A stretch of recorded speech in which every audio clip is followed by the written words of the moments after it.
You're listening to the Bearded Theologians podcast hosted by Matt Franks and Zach Bechtold. We hope you enjoy this week's show, and you can find out more about us by going online at beardedtheologians.com, where you can pick up a few t-shirts, listen to a few old episodes, and find ways that you can connect with us. Thank you for listening. You're listening to the Bearded Theologians podcast hosted by Matt Franks and Zach Bechtold. So this week on the podcast, Zach and I have unique worship experiences through the summer. We both take our congregations outdoors. Mine is a weekly service at 8:30 in the morning, and Zach's getting ready to do one this week, depending on the snow, which is kind of crazy to think about. That'd be something you'd have to think about. But hey, global warming at its finest, right? So Zach, it's actually just summer in Montana. Oh, that too, but still. Where it's going to be 100 degrees here, you're just going to be, enjoying having to possibly change because of snow, because so. Anyway, so Zach, talk about your process and kind of your outdoor chapel experience as you guys do your outdoor worship experience. Yeah, this is actually going to be the first one we've done really since I've been here, because we don't have the luxury of green space here at our church.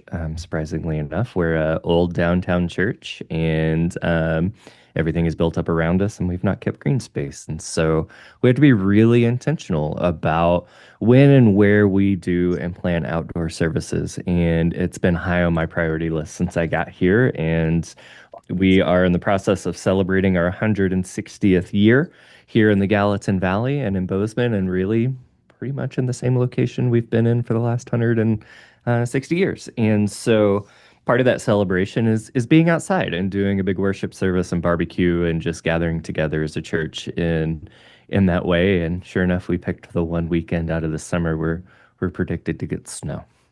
But there's something super I don't know, for me, I love outdoor worship. I love being able to be outside and be in the fullness of why we all live here in Bozeman, and appreciate that and get to just be outside in the open air and do a similar worship service, but a different style of worship. And there's something about just being outside of the walls of the church to do the thing that we do inside of the walls of the church to get us ready to go out and do the things. So, for me, it's just that extra little connection piece of it doesn't, the walls don't matter, right? Like where we gather doesn't terribly matter.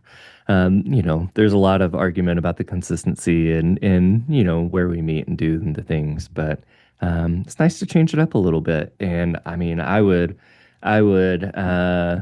love to have an outdoor worship service or space like you guys have and a lot of folks have. But being able to do it this way and being super intentional about it a couple of times a year makes it all worth it too. And so it lends to a little bit of creativity on our end that we don't normally get to lean into because we have to go find space, which I think is fun. But I'm hoping it leads into other opportunities this summer and really in any season, just to figure out how we gather, whether it's on Sundays or beyond Sunday, outside in a variety of ways. And so I don't know. I'm looking forward to it. I'm a little annoyed by the snow and the weather potential, but that's just what it is. That's summer in Montana, and we'll get our medium coats out and have a good time on Sunday morning and have some barbecue and play some games and celebrate some things well. What about you, Matt, as you kind of lean into your summer outdoor series? So we actually have an amazing outdoor facility. It's something that they built several years ago, and they've been having these outdoor services for at least 25 years, probably even a little bit longer. And so what we do is we kind of change up our worship times, which is, I don't know, it's something that when I first got here, and actually still even today, I still grumble at because of the idea of consistency, getting people there. But, it is what it is, because if we started at 9 o'clock, like it would be hot enough by the end of the service that it would not be comfortable. Even right now, even though weather we haven't had too much of an issue with weather this year, which has been nice.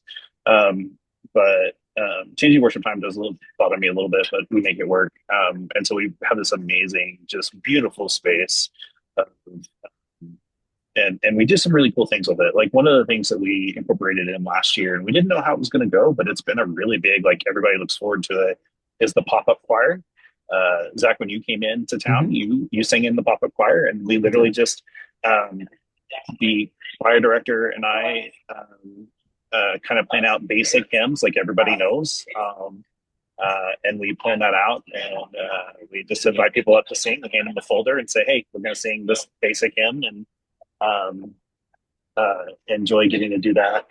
It's been fun. I think it's one of the fun things to see, and it's stayed pretty consistent. It's about at least more than a quarter of the congregation gets up and comes and sings in the choir. And one of the things I love about it is that those that don't normally sing in the choir, this is like one of the comments was made last year was like, I can commit to this, I can do this, and I know the hymn. Like it's not, we don't do any like big choral pieces or anything like that. And so that's kind of cool. And just the space itself is just so like, I paused last Sunday for something intentionally just because the sounds of the outdoors were just so beautiful. And what's great about our space is it's right by an open space. Like it literally butts up to an open space. And so people walk by. And so like it's the one time where I'm like, we're actually projecting ourselves out into the world with our worship. And it's just been, it's something I look forward to. It is a lot of work. I don't know about how your setup is, Zach, but ours is quite a way of like making sure speakers and all that stuff like that. It does a lot into it, but we've done some things this year to help kind of simplify that a little bit. Not as many carts this year. I think we're down to 1 or 2 carts, but we've been able to find ways and figure out ways to make that space sacred, but also try to not make it so stressful. Moving to wireless mics was definitely a huge change. We're not having to run wires all over the place. And so it's something I look forward to. It's one of those things where I love getting it ready and then like tearing it down. And then by the end of the year, it's like, okay, it's time for us to not do this for a while. And then it's a great cycle, but we have fun with it. And it does change. Like we're going to do some things this summer. That'll be kind of fun. Like we're going to do a brunch church for our modern service because the modern service doesn't get to do a whole lot of different things in the summer. And so we're going to do brunch church this summer. So I'm kind of excited about that. And just, I don't know, we're being a little bit more intentional about just connecting with people. And so I'm kind of excited about that. And just our outdoor space just lends to that. So. Yeah, there's something about being in that space and having the birds and people walking by and cars and the sounds of the world around us that we often are able to block out in our buildings. And I don't know, for me, there's something significant about that, not being able to ignore it, but to lean into it and embrace it. There's a beautiful picture there of the world embracing, or the church embracing the world around it, right?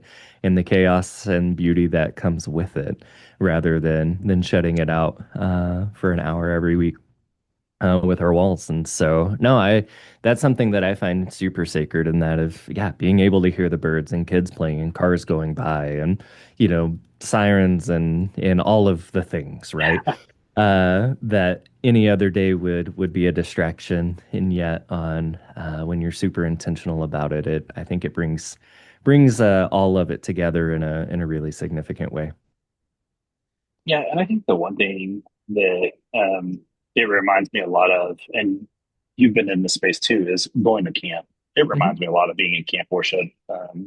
And we try to simplify our worship for outdoor. We don't have any technology like projection stuff, so everything goes on the bulletin. So we sing the hymns that most people know because we want to create that familiarity. And not having the technology means that we can't just be like, oh, we're going to sing this random hymn that nobody knows. We can throw it up on the screen and it'd be great. And so it's just been something I've enjoyed. If there's one thing I really enjoyed these 3 years, it's been going outdoors. And it pains me the times that we have to shut down when it's too wet. And, that we had last year, we had this season where or 2 years ago, we had this season where for 3 weeks, we couldn't go outside because of the weather. And there was one Sunday that the weather was fine, but there was about 6 inches of water where we set the electrical equipment Hmm. for the sound. It was like, we can't.